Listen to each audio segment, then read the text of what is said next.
I'm greatly charmed by all the many comments which are left on my YouTube, and there seem to be a lot of comments about Jeffrey Sachs, and a lot of people saying that I should read his speech, and that if I don't draw the same conclusions that he draws, that I'm wrong, blah, blah, blah, blah, blah. Anyway, I thought I would go through his speech now, just very quickly, and point out why it's wrong, point by point, because I think I need to demonstrate clearly that I've listened to the speech, I've read the speech, and it's on the basis of that I think that he is completely wrong. It's what he's doing is this very broad criticism of US foreign policy, which is perfectly reasonable, in relation to Russia, NATO expansion, and the Ukraine war. But the conclusions which he then draws are unreasonable.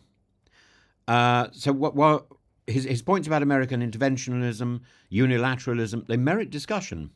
His arguments suffer from significant logical fallacies and historical inaccuracies, however, and what I want to do is dissect these errors while reinforcing the key point that US failings do not justify Russian invasions of countries, the Russian invasion of Ukraine. Nothing can condone Putin's war of aggression and the continued occupation of Ukrainian territory. So, going through the points, one of Sachs' central claims is that NATO expansion was a unilateral US project to encircle Russia, and he says, the United States decided that unipolarity meant that NATO would enlarge somewhere from Brussels to Vladivostok. And this claim is historically misleading. NATO expansion occurred primarily because Eastern European nations actively wanted membership for security against Russian aggression, and that Russian aggression was demonstrable. Poland, Hungary, and the Czech Republic were not forced into NATO, but pursued membership because of their historical fears of Russian domination, and the same applies to Ukraine's NATO aspirations, driven by the annexation of Crimea, for example, in 2014, not by US coercion. And Sachs further argues that a commitment was made to Gorbachev that NATO would not expand eastward. An understanding, he says, was reached that NATO would not move 1 inch eastward. It misrepresents historical records. There was no formal treaty, no binding agreement that restricted NATO expansion. This so-called promise may have been an informal verbal remark by the US Secretary of State James Baker, which Gorbachev later admitted was not legally binding. And Gorbachev is the only source of this story. And NATO's enlargement followed democratic requests by Eastern European states, not a unilateral American agendum to enlarge.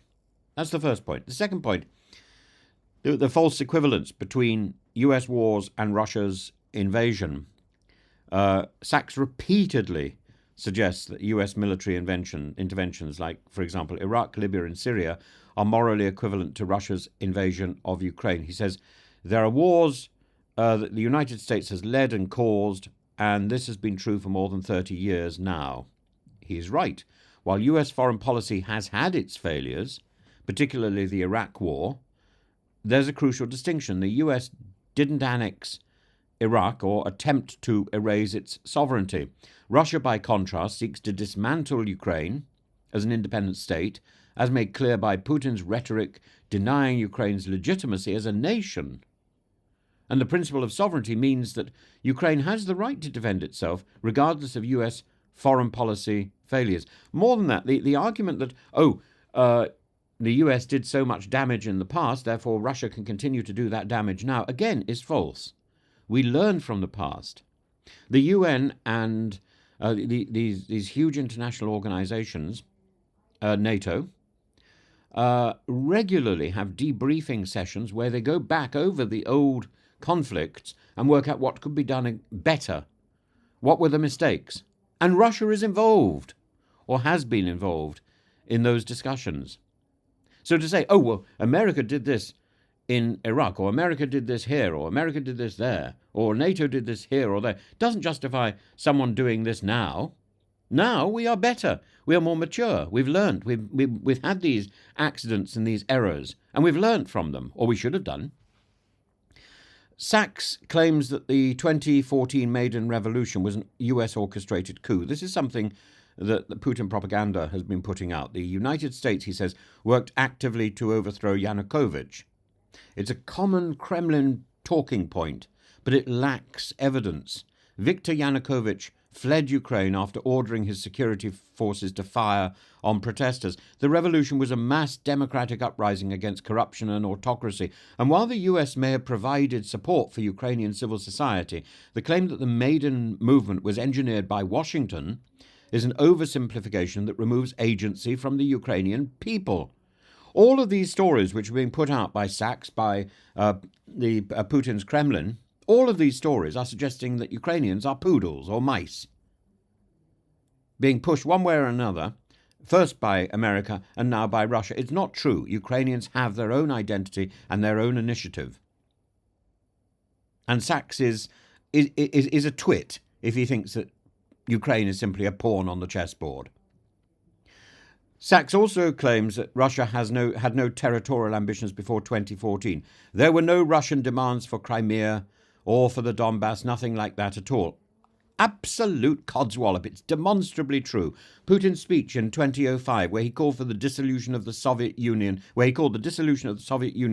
greatest geopolitical catastrophe of the century, reveals his revisionist ambitions. The Greater Russia, the Novorussia project that Putin has endorsed and tried to follow, that also effectively obliterates Ukraine. The 2014 annexation of Crimea and the support for separatists in Donbass were strategic moves to destabilize Ukraine, contradicting Sachs' argument that Russia had no prior designs on Ukrainian territory. And in addition, before 2014, the Wagner Brigade and other Russian paramilitaries were already in Donbass, fomenting discord. I've had reports that they were there in 2012, but they're demonstrably there. There's documentary evidence they were there by 2013. So this is simply codswallop on the part of Sachs. He also argues that Ukraine was ready to agree to neutrality shortly after Russia's invasion. When Zelensky says Sachs, when Zelensky said a few days after Russia's invasion that Ukraine was ready for neutrality, a peace agreement was in reach. The claim ignores the reality that Russian demands extended beyond Ukrainian neutrality. Russia sought to dictate Ukrainian foreign policy, destroy or kill its leader, control its political system, annex territory. Even if neutrality was on the table, Russian war crimes in Bucha and Mariupol made a peace agreement at that moment unacceptable to Kyiv. It is misleading to suggest that Ukraine alone was responsible for failed negotiations or that Boris somehow egged on Zelensky. This, again, is a piece of Russian propaganda parroted by the twit Sachs, and I'm flabbergasted that he can put these things into a document himself with impunity. Sachs argues that Ukraine should have accepted neutrality, comparing it to the Cold War Finland. He says Finlandization landed Finland #1 in the World Happiness Report year after year. This is a naive comparison. Finland's neutrality was imposed by the Soviet Union under coercion. Ukraine, in contrast, is an independent nation that doesn't want to be constrained by Russian influence. Finland joined NATO in 2023 precisely because it saw neutrality as insufficient protection against Russian aggression. What Finland identified, Ukraine had already just identified. So you can't point to Finland and say, oh, yeah, well, Ukraine should do what Finland does, because Ukraine did exactly what... Ukraine exactly responded to the same aggression. Ukraine joined NATO because it wanted to protect itself. Finland joined NATO because it wanted to protect itself. Ukraine picked up arms and fought against the aggressor. Same impulse. Because both countries are facing an aggressive Kremlin. And while Sachs' speech is riddled with inaccuracies, I concede he makes some valid points. He criticizes U.S. unilateralism. His assessment of the U.S. often disregards international. His assessment that the U.S. often disregards international institutions, as seen in the Iraq War, is perfectly fair. He correctly points out that Europe should have a stronger independent diplomatic approach. Perfectly fair. He warns about the collapse of arms control agreements. That is legitimate, and it should be addressed. The risk of nuclear escalation needs to be high on the table of issues that need to be dealt with. But these insights do not necessarily don't excuse his downplaying of Russian aggression or his reliance on revisionist history peddled by Russian propagandists. His speech presents a distorted view of history, selectively omitting facts that contradict his narrative. His portrayal of NATO as a US imperial tool ignores the agency of Eastern European nations, and his comparison of US wars to Russia's invasion of Ukraine is a false equivalence. More crucially, he fails to acknowledge that Putin's invasion of Ukraine is a war of aggression that violates international law, regardless of America's past mistakes.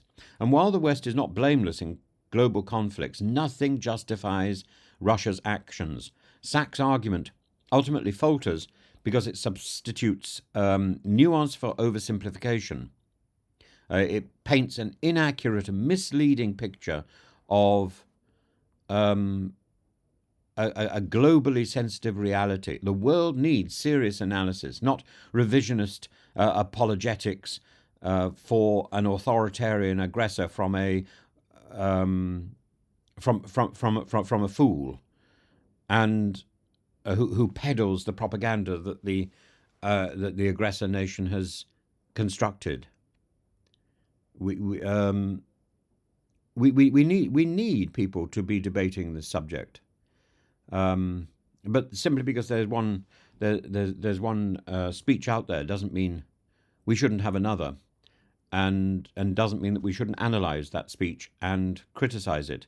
If Jeffrey Sachs wishes to hold on to his academic post, and I'm sure he does, then he needs to acknowledge that academic discussion is part of the deal.